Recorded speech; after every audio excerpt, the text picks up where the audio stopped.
first thing you need to learn is how we work on the clay table and have our area set up ready to wedge the clay. So when you get to your tables, you're going to see that you've got a bucket of tools that you're going to be sharing. You really only need the wooden guide sticks, a set of those, and a rolling pin to do this first step. Okay, when we work, we always work standing up, so push your chair underneath the table, and then at your table, you're going to see that you have a Tupperware with clay inside. So the lid will be on and latched to keep it airtight so the clay doesn't dry out. So you just need to unlatch the bucket, take the lid off, and then you're going to take out a piece of clay to begin working with. So standing up, I'm going to kind of squish that clay into a ball, and then I'm going to start to wedge the clay. So the proper hand position to wedge, I like to teach, is butterfly hands. So you're going to take your hands, make a butterfly, you're going to wrap those around the clay, and then you're going to push that clay down into the table. You're going to roll the clay back towards you, then you're going to move your hands forward. Push the clay down, roll the clay back, move your hands forward. Push the clay down, roll the clay back, move your hands forward. So if you notice, you don't hear any noise. I shouldn't hear noise when you are wedging the clay. Right now what's happening is the clay is having air bubbles popped. If there's any air bubbles stuck inside, it's making your clay more consistent. And if your clay is really, really wet and sticky, then this is going to help dry out your clay. So I don't have a certain number of times to tell you to do this. It has to do with how your clay is feeling. Because if you wedge too much, you're going to dry out the clay. And if you notice, this tabletop is starting to absorb the moisture from the clay, and you can see it's turning darker. That's how I know that this is starting to dry out. And this could also become a problem because I don't want to work on a spot on the table that's really wet because it's going to stick to that area. So once I've wedged it 5, 6, 7 times, then I'm ready to move on to make my slabs to build the container. So first thing that I need to do is flatten this piece of clay. So now I was on butterfly hands, now I'm going to switch to CPR hands. So one hand on top of the other, and I'm just going to lean over the clay and start to flatten it. Now, I know that I have to fit this size stencil for my box. So when I flatten my clay, I kind of want to shape that clay to be similar to the angle of my stencil. So I'm going to kind of squish that clay to start to shape a rectangle. But when I flatten my clay, I don't want to flatten it shorter than my finger, the palm of my hand, or like the height of the thickness of a finger, because then my clay is going to get too thin. So now I'm ready to roll this out. So I need a set of guide sticks. I have one set on both sides. This controls how thick I can roll the clay, so it doesn't let my clay get too thin.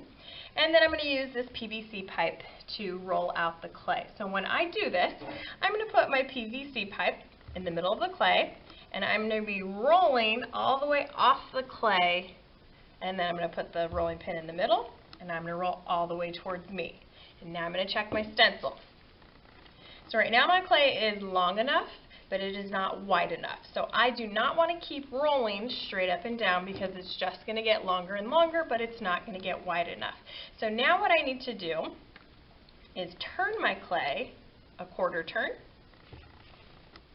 so that now when I roll, it's going to start to stretch wider. So I start in the middle, and I can roll at a diagonal, but what you want to pay attention to is that your rolling pin is always touching the guide sticks. I never want to turn my rolling pin so that the guide sticks and the rolling pins are all parallel, because now when I roll, my clay is going to get too thin because there's nothing that's going to stop the rolling pin from making it too thin. So now I'm going to stretch out this bottom corner, and I'm going to check my stencil. So I need to stretch it just a little bit more in the corners.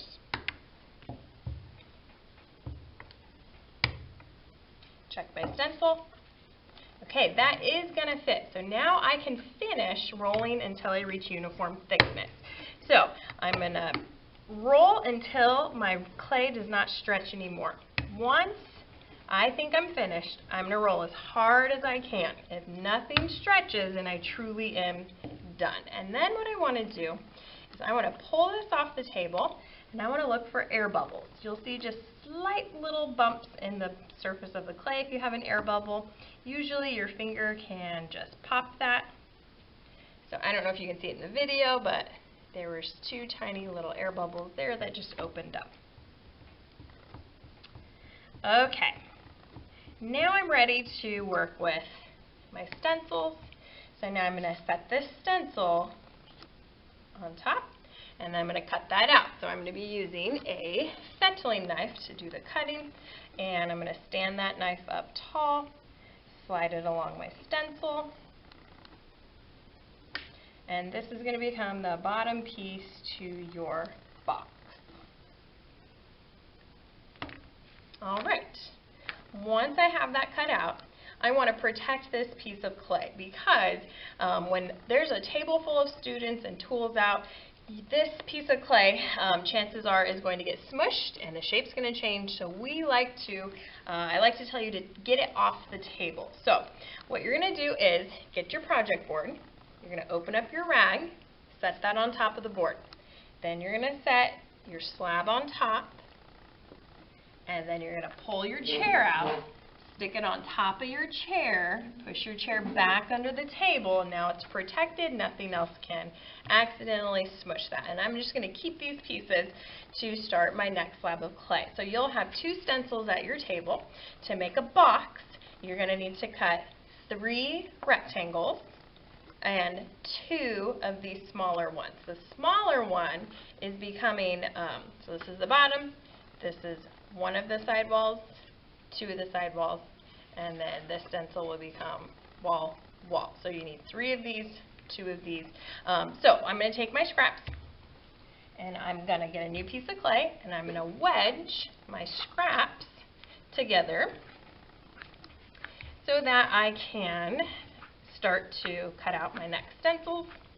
So I'm wedging the clay 5 or 6 times, flattening with 2 hands, and I'm going to cut the small stencil, so I'm just going to kind of smush that clay to be closer to the shape of that small stencil. I have my guide sticks on either side, and I'm going to stretch, roll this clay. And if you notice, I don't make a lot of noise when I'm doing the rolling either. I'm not taking this rolling pin and smacking the clay. I'm not taking these wooden guide sticks and smacking the clay. These will break very easily. So do not bang the clay with the rolling pins or the guide sticks. That is not how we use those tools. The rolling pin is only used for rolling out clay. It is not used to press holes into the clay because then the clay gets stuck in the rolling pin. Then you have to dig that out. Alright, when I finish, I'm going to lift it up, check for air bubbles, and I need 2 of these. So if I check my clay, I might be able to fit 2 on this, but one's going to be too short. So it doesn't matter where I put this, anywhere in that slab.